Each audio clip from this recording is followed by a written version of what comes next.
truth or unity? Yes, I'm passionate about both.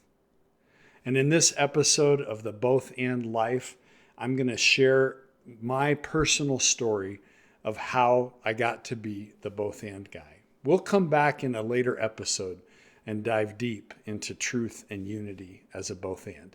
But this one is mostly going to be personal.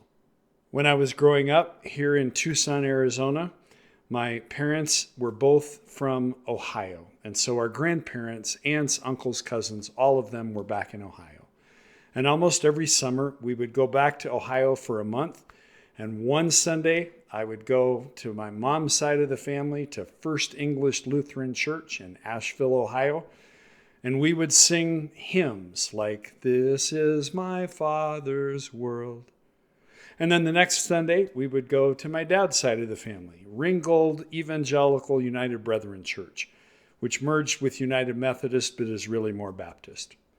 And there we would sing things like, "I'll fly away, oh glory."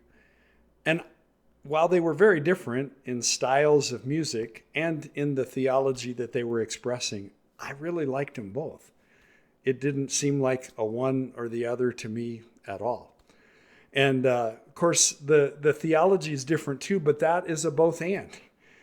This is our Father's world, and we need to care about what's happening here while ultimately preparing for the next life, because that is our ultimate destiny. So that's a both and too. So when we were back in Tucson, we all worshiped together at the Lutheran church. And I learned middle school-ish that for my dad, that was kind of under duress. And so he played the piano and organ at our Lutheran church. And when a second bad experience happened and the pastor said, "Yeah, you're playing too Baptist," he's like, "Well, then I'm done with the Lutheran church." And so when I was in high school, my dad joined the staff of a Baptist church. My mom was on staff at a Lutheran church. And so that's kind of where my love for unity came from, because they would argue over Baptist Lutheran things and music and styles and how we ought to do things and why that one's wrong and this one's right. And I just longed for a both and instead of an either or. So when I was in college, our pastor asked me if I would start a college age ministry. As a senior in high school, I had been the leader of the high school youth group, which is kind of crazy. But now I'm in college, and so he asked if I would do that. And so he gave me the list of all the Lutherans that were in college age. And so I reached out to all of them, and they weren't interested. And so I remember going back to him and said, "Does it have to only be Lutheran? And does it have to be here at the church? Can we do it down near the campus and do it out of the home that I was renting?" And he said, "Oh, of course, absolutely." And so that experience of putting together a college age group and gathering together folks from all different spectrums of the Christian church was so rich. We would study things like C.S. Lewis and Mere Christianity, and we would have different groups from around the city come and help us with different things. And I learned so much. It was such a rich time, and all of it was because it was a both and. I had gotten out of my echo chamber and was experiencing week after week just the joy and the beauty of the whole Christian church. Well, I went to a Lutheran seminary and came back more Lutheran than I intended to. And so pastored from a Lutheran perspective, a Lutheran church. We always talked about it as a Christian church with a Lutheran heritage. But in 1996, I had been a pastor for almost 6 years at that point. And Promise Keepers was going strong. They had an international clergy conference in Atlanta, Georgia, filled the Georgia Dome. And so a friend of mine and I from Tucson went, and I got to hear Max Lucado preach on John 17. And it moved me to tears. I wept. I called my wife. I wept.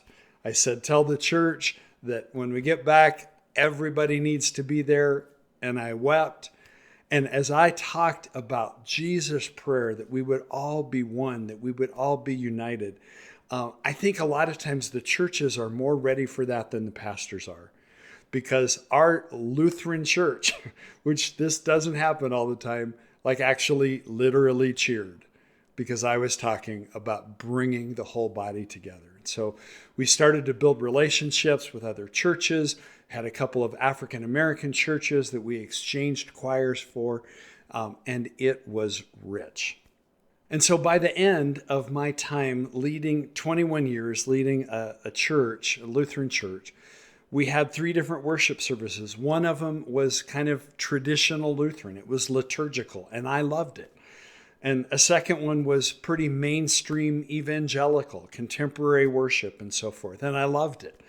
And the third one was charismatic and totally free-flowing and almost no structure at all, and I loved it. It was a both and. When I stepped down from leading that congregation after 21 years, I was invited into a new ministry called For Tucson. And the specific role that I was invited to play was leading the churches into greater unity, building deeper relationship with churches of all different flavors within the Christian family. And it's what I was made for. I discovered over the last 14 years in this citywide capacity that this is absolutely what I was made for. Well, along the way, of course, the question comes up, is the Bible full of either ors or both ands? Yes, there's actually both. It isn't one or the other. There are either ors in the Bible. But the things that we tend to divide up on, the either ors are big ones. And those divisions are pretty obvious. The stuff that just doesn't need to be dividing at all are both ands in the Bible that we have a tendency to turn into either ors.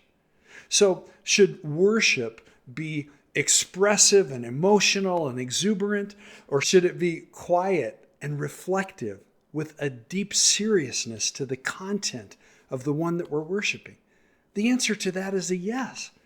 That doesn't need to be an either or. When we talk about the Bible, should we talk about it literally or figuratively? Well, yes, because some of it's poetry and it's not intended to be taken literally, and other of it is absolutely needs to be taken literally. So that's a both and. And if we could recognize that by standing under the word, we would just be a lot healthier. It goes on and on. Should we discern God's will by reason or by revelation? Yes. We don't have to divide up over that. Does God heal through medicine or does he heal through miracles? Yes. When we're experiencing difficulty, is it spiritual warfare or is it human sin?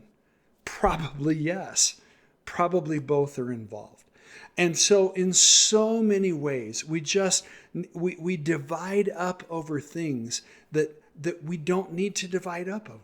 In fact, if we would come together, we would be so much stronger because we would see our blind spots revealed.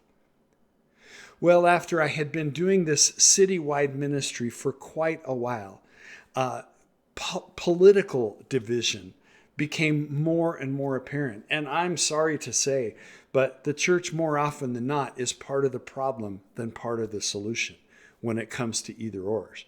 You've got Christians thinking that you can't possibly be Christian and vote for the other party. And you have that in both parties. And so I wrote another book. I did some research, and it was called The Good News of Jesus in a Donkey-Elephant War. Because in John 17, where Jesus prays for the unity of his followers, you will not find an exception in there anywhere that says, except where politics are concerned. So we'll talk about some biblical issues. We'll talk about some theological issues, but with a very practical side of things. We'll talk about some very down-to-earth stuff like medicine and mental health and physical health. Because part of my story is that as long as things are kept separate, then you get to keep, in my case, depression. You get to keep it. But God doesn't intend for us to keep it. And so when you get a both and, then you experience healing. That's my story. That'll be one of our episodes too. And so it's absolutely essential that we live in a both and world when it comes to things that are dear to the Father's heart. Because if we continue to divide up on them, we're not going to make progress on any of them. We'll either stay isolated and only care about the things that our political party cares about, or worse, we'll actually vote against biblical issues because it's more reflective of the other political party. We do not need to be part of a donkey-elephant war as believers in Jesus, because we don't belong to the party of the donkey or the party of the elephant. We belong to the party of the Lamb. So this is a both and life. And over the course of each of these weeks, we'll be putting out a new episode each week. It's not going to be super edited and super fancy. It's just going to be real and transparent. But I hope it becomes a dialogue. I hope that you'll comment. I hope that you'll offer some feedback. I'd like to invite you to subscribe to the channel. If there's some other people that you think might be interested, invite them to come in too. Give a comment or give some feedback. Let's make this not a monologue, but a monologue and a dialogue. It's a both and. Life as God intended it is so much richer when we don't take things that are meant to be together and pull them apart. So let's learn from one another and let's do this together.